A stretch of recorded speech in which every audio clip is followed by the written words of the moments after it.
नमस्कार, SBT news में आपका स्वागत है। पेश है 20 मई बुधवार दोपहर 3:15 राजस्थान के विभिन्न शहरों की 15 बड़ी खबरें। नरेंद्र मोदी ने इटली दौरे के दौरान इटली के प्रधानमंत्री जियोर्जिया मेलोनी को मेलोडी ट्रॉफी गिफ्ट की। मेलोनी ने इसका वीडियो सोशल मीडिया पर साझा करते हुए प्रधानमंत्री मोदी का धन्यवाद किया। रोम में दोनों नेताओं ने एक ही कार में सफर किया और करीब 2000 साल पुराने ऐतिहासिक कोलोसियम का दौरा किया। इस दौरान दोनों नेताओं ने साथ में सेल्फी भी ली, जो सोशल मीडिया पर काफी वायरल हो रही है। दोनों नेताओं ने डिनर के दौरान व्यापार, निवेश, तकनीक और वैश्विक मुद्दों पर अनौपचारिक चर्चा की। पीएम मोदी ने कहा कि औपचारिक वार्ता में भारत इटली संबंधों को और मजबूत करने पर चर्चा जारी रहेगी।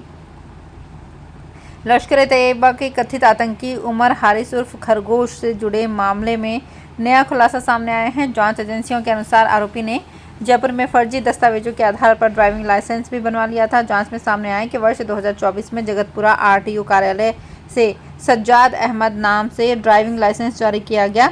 इसके लिए आरोपी ने फर्जी आधार कार्ड और वोटर आईडी का इस्तेमाल किया था। बताया जा रहा है कि उसने जयपुर में ड्राइविंग ट्रायल भी दिया था। मामले के सामने आने के बाद परिवहन विभाग में हड़कंप मच गया। सुरक्षा एजेंसियां अब लाइसेंस जारी करने की प्रक्रिया और इसमें संभावित मिलीभगत की जाँच कर रही हैं। दवाइयों के ई-कॉमर्स व्यापार के विरोध में all India organization of chemist and druggist के आह्वान पर बुधवार को जयपुर में केमिस्ट संचालकों की हड़ताल का मिला-जुला असर देखने को मिला। चौड़ा रास्ता स्थित फिल्म कॉलोनी के होलसेल मार्केट में व्यापारियों ने अपने प्रतिष्ठान बंद रखे, जबकि शहर के कई इलाकों में रिटेल मेडिकल स्टोर खुले रहे। राजस्थान केमिस्ट अलायंस के अध्यक्ष अरविंद गुप्ता ने बताया कि अधिकांश होलसेलर्स, डिस्ट्रीब्यूटर्स और रिटेलर्स ने आंदोलन का समर्थन करते हुए कारोबार बंद रखा। उन्होंने बताया कि जयपुर का प्रमुख होलसेल दवा बाजार फिल्म कॉलोनी पूरी तरह से बंद रहा। केंद्रीय अन्वेषण ब्यूरो ने 50 लाख रुपए की रिश्वत लेने के आरोप में सेना के एक कर्नल को गिरफ्तार किया है। आरोपी अधिकारी कोलकाता में ईस्टर्न कमांड के तहत आर्मी ऑर्डिनेंस कॉर्प्स में तैनात था।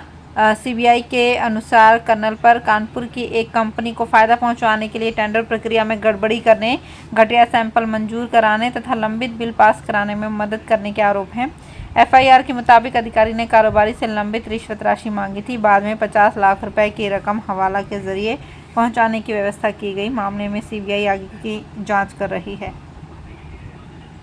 बीकानेर में भीषण गर्मी का असर लगातार बढ़ता जा रहा है। सोमवार को अधिकतम तापमान 43.8 डिग्री सेल्सियस दर्ज किया गया, जो सामान्य से 1.1 डिग्री सेल्सियस अधिक रहा। वहीं न्यूनतम तापमान 29 डिग्री सेल्सियस रिकॉर्ड किया गया। मौसम विभाग के मुताबिक आगामी दिनों में गर्मी से राहत मिलने की संभावना नहीं है। 25 मई से नौतपा शुरू होकर 1 जून तक चलेगा। इस दौरान हीट वेव और तेज गर्मी का असर और बढ़ने की आशंका है। प्रशासन और मौसम विभाग ने लोगों को दोपहर के समय घर से बाहर निकलने से बचने तथा गर्मी से बचाव के उपाय अपनाने की सलाह दी है। राजस्थान के राज्यपाल हरिभाऊ बागड़े ने बुधवार को नई दिल्ली में केंद्रीय गृह मंत्री अमित शाह से शिष्टाचार मुलाकात की। इस दौरान दोनों नेताओं के बीच देश और राजस्थान के विकास से जुड़े विभिन्न मुद्दों पर चर्चा हुई। रेल मंत्रालय ने साबरमती जोधपुर एक्सप्रेस का विस्तार अब जैसलमेर तक करने का निर्णय लिया है। नई रेल सेवा का शुभारंभ 22 मई को केंद्रीय रेल मंत्री अश्विनी वैष्णव डीडवाना और केंद्रीय पर्यटन मंत्री गजेंद्र सिंह शेखावत हरी झंडी दिखाकर करेंगे। इस सीधी रेल सेवा से जैसलमेर आने वाले पर्यटकों को बड़ी सुविधा मिलेगी। साथ ही स्थानीय लोगों के लिए जोधपुर और अहमदाबाद तक शिक्षा एवं इलाज के लिए आवागमन आसान होगा। नई सेवा से थार मरुस्थल, सोनार किला और पटवों की हवेली जैसे पर्यटन स्थलों की कनेक्टिविटी भी बेहतर होगी। जालौर जिले को पहली बार नियमित रेल सेवा की सौगात मिली है। 22 अप्रैल को केंद्रीय रेल मंत्री अश्विनी वैष्णव भुज दिल्ली वाया भीलड़ी, जालौर, पाली, मारवाड़ रेल सेवा को हरी झंडी दिखाकर रवाना करेंगे। नई रेल सेवा से जालौर की सीधी कनेक्टिविटी दिल्ली से होकर जाएगी। ट्रेन का ठहराव अंजार, गांधीधाम, भीलड़ी, रानीवाड़ा, भीनमाल, जालौर, पाली, मारवाड़, अजमेर, जयपुर, अलवर और रेवाड़ी सहित 20 से अधिक स्टेशनों पर होगा। रेलवे अधिकारियों के अनुसार इस सेवा से राजस्थान और गुजरात के यात्रियों को आवागमन में बड़ी सुविधा मिलेगी। डीडवाना के भाजपा नेता जितेंद्र सिंह जोधा ने नई दिल्ली में केंद्रीय संस्कृति एवं पर्यटन मंत्री गजेंद्र सिंह शेखावत से मुलाकात कर डीडवाना विधानसभा क्षेत्र के विकास और पर्यटन संभावनाओं पर चर्चा की।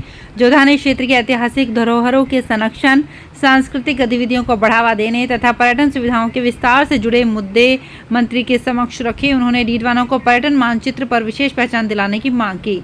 केंद्रीय मंत्री शेखावत ने क्षेत्र के विकास के लिए केंद्र सरकार की ओर से हर संभव सहयोग का आश्वासन दिया। सीकर के कोतवाली थाना क्षेत्र में एटीएम कार्ड बदलकर रोडवेज ड्राइवर से ठगी का मामला सामने आया है। आरोपियों ने कार्ड बदलकर खाते से करीब 50,000 रुपये निकाल लिए और 9,000 रुपये की शॉपिंग भी कर डाली। रामनगर के ओम प्रकाश जाट ने बताया कि पुलिस को दी शिकायत में बताया गया है कि वो राजस्थान रोडवेज में चालक है। 16 मई को वो एसके गर्ल्स कॉलेज के पास स्थित एसबीआई एटीएम पर पैसे निकालने गया था। वहां मौजूद 2 युवकों ने उसे बातों में उलझाकर एटीएम कार्ड बदल दिया। उदयपुर के प्रतापनगर थाने में तैनात एएसआई सुनील बिश्नोई पर 1 लाख रुपए की रिश्वत लेने के मामले में एसीबी जांच के दौरान चौंकाने वाले खुलासे हुए हैं। जांच में सामने आया कि आरोपी एएसआई ने थाने के कमरे को कथित रूप से टॉर्चर रूम बना रखा था ताकि परिवादी पर दबाव बनाकर मोटी रकम वसूली की जा सके।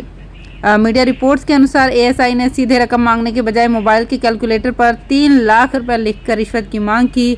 आरोप है कि पीड़ित युवक को कानूनी कार्यवाही का डर दिखाकर थाने में बंधक बनाया गया और प्रताड़ित किया गया।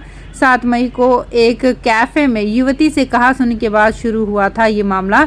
एसीबी जांच में 2 कांस्टेबल्स बनवारी लाल और शंकर लाल के नाम भी सामने आए हैं। भीषण गर्मी और हीट वेव को देखते हुए अलवर नगर निगम ने शहर के प्रमुख ट्रैफिक चौराहों पर ग्रीन नेट और टेंट लगाकर छाया की व्यवस्था शुरू की है। इसका उद्देश्य लाल बत्ती पर रुकने वाले दोपहिया वाहन चालकों को तेज धूप से राहत देना है।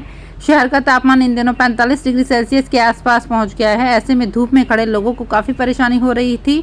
नगर निगम ने बिजली घर चौराहों पर 2 तरफ टेंट लगा दिए हैं, जबकि भगत सिंह चौराहे सहित अन्य चौराहों पर भी व्यवस्था की जा रही है। गर्मी के बीच अस्पतालों में व्यवस्थाओं को लेकर भी सवाल उठ रहे हैं, जहां कुछ वार्डों में एसी खराब होने की शिकायतें सामने आई हैं। ऑनलाइन दवाइयों की बिक्री के विरोध में बुधवार को Haryana state chemist and druggist association के आह्वान पर कई जिलों में मेडिकल स्टोर बंद रहे। हड़ताल का सबसे अधिक असर हिसार, सोनीपत, यमुनानगर और फतेहाबाद में देखने को मिला। सोनीपत में मेडिकल स्टोर संचालकों ने दुकानों के बाहर हड़ताल के पोस्टर लगाए। वहीं गुरुग्राम, पंचकुला, महेंद्रगढ़ और रेवाड़ी में दुकानें सामान्य दिनों की तरह खुली रही। करनाल और रोहतक में हड़ताल का मिला जुला असर देखने को मिला। रेवाड़ी जिले में सेना के एक जवान ने फांसी लगाकर आत्महत्या कर ली। जवान की पहचान गांव नेहरूगढ़ के योगेश के रूप में हुई है, जो फिलहाल बाड़मेर में तैनात थे और 25 दिन पहले छुट्टी पर घर आए थे। सूचना मिलने पर नाहर चौकी पुलिस मौके पर पहुंची और शव को कब्जे में लेकर जांच शुरू कर दी। मौके से कोई सुसाइड नोट नहीं मिला है। परिजनों के अनुसार योगेश पिछले कई दिनों से अवसाद में थे। राजस्थान की पारंपरिक हस्तकला को अंतर्राष्ट्रीय पहचान दिलाते हुए जयपुर के फैशन ब्रांड गेरू जयपुर की डिजाइनर नीलम जैन की तैयार ड्रेस कांस फिल्म फेस्टिवल में आकर्षण का केंद्र बनी। मॉडल और अभिनेत्री इशिता मंगल ने ये विशेष ड्रेस पहनकर भारतीय शिल्पकला को ग्लोबल मंच पर प्रस्तुत किया। ड्रेस में गुजरात की पारंपरिक अजरक हैंड ब्लॉक प्रिंट के साथ जयपुर के कारीगरों की जरदोजी, आरी और पर्ल हैंड एम्ब्रॉयडरी का सुंदर संगम देखने को मिला। इस पर 4-5 कारीगरों ने हाथ से बारीक काम किया। फैशन डिजाइनर नीलम जैन ने बताया कि ये ड्रेस केवल एक डिजाइनिंग प्रोजेक्ट नहीं, बल्कि जयपुर की कला और कारीगरों को दुनिया के सामने प्रस्तुत करने का अवसर था।